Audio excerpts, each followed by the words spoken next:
Shalom, senang bisa berjumpa lagi. Mari kita siapkan hati kita mau mendengarkan firman Tuhan. Ya Tuhan, kami bersyukur setiap kali ada kesempatan bagi kami mendengarkan firman-Mu. Terangi hati kami, pimpin kami, supaya kami dapat memahami kebenaran firman-Mu dengan baik. Dalam nama Tuhan Yesus, kami berdoa. Amin. Saudara yang dikasihi Tuhan,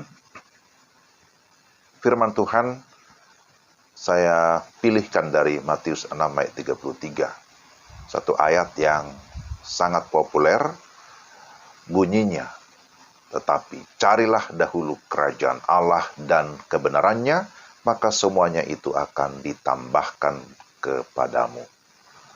Renungan kita saya beri judul, carilah dahulu kerajaan Allah. Saudara yang terkasih dalam Tuhan Yesus Kristus, kondisi zaman di mana kita hidup sekarang ini sulit dipahami. Banyak ketidakstabilan, banyak juga ketidakadilan, banyak hal yang tidak dapat kita prediksi. Nilai-nilai kehidupan masyarakat yang baik tergerus oleh banyaknya filosofi atau filsafat dunia ini.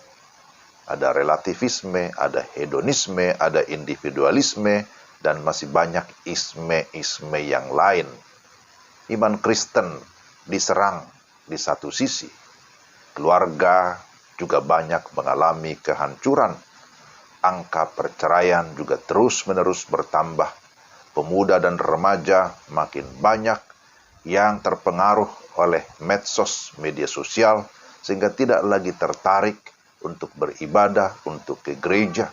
Di sisi lain, banyak juga pemimpin yang tidak lagi menjadi contoh, tidak menjadi teladan, karena berfokus kepada kepentingan diri sendiri.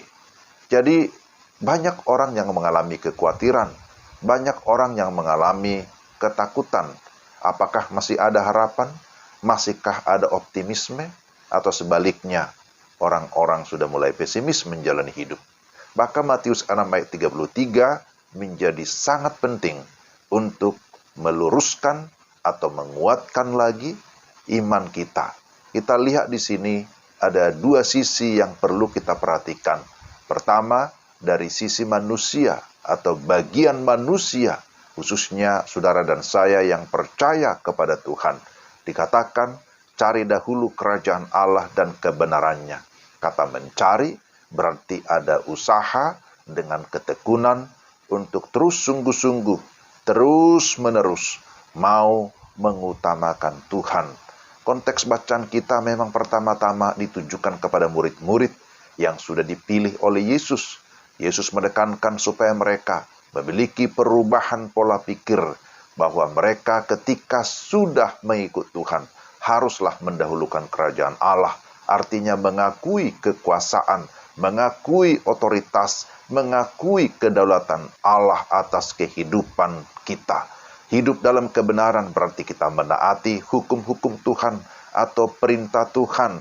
Orang-orang percaya dituntut sepenuhnya untuk bergantung kepada Tuhan tanpa keraguan, tanpa kekhawatiran. Karena kekhawatiran itu biasanya berhubungan dengan kebutuhan-kebutuhan dasar, masalah makan, minum, pakaian, tempat tinggal. Tapi terhadap semuanya ini Tuhan Yesus memberikan perbandingan bahwa ciptaan yang lain seperti burung saja tetap dipelihara oleh Tuhan. Jadi saudara-saudara, jangan hidup dalam kekhawatiran, karena kekhawatiran lama-lama akan merongrong iman kita. Tetapi iman yang kuat itu akan menghilangkan kekhawatiran.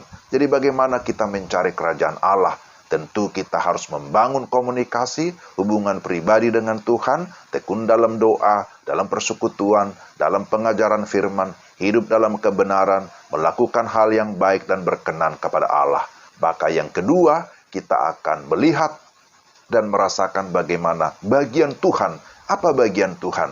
Dikatakan Tuhan akan memberkati, semuanya akan ditambahkan kepadamu. Artinya segala hal yang baik pasti digenapi di dalam diri orang percaya. Kita juga percaya bahwa firman Tuhan menyatakan diberkatilah orang yang mengandalkan Tuhan. Amin ya. Ketaatan akan selalu mendatangkan berkat. Tapi harus diperhatikan bahwa fokus kita bukan kepada berkat-Nya, tetapi kepada Tuhan sang sumber segala berkat. Ingatlah bahwa Yesus juga menyatakan dirinya sebagai gembala yang baik. Ketika kita mengakui Yesus Tuhan adalah gembala, maka kita tidak akan kekurangan. Sebagaimana pengakuan Daud dalam Mazmur 23 ayat 1. Maka mari kita menjalani kehidupan kita tiap-tiap hari dengan iman yang teguh, dengan tetap mengandalkan Tuhan, mencari dahulu kerajaan Allah dan hidup dalam kebenarannya.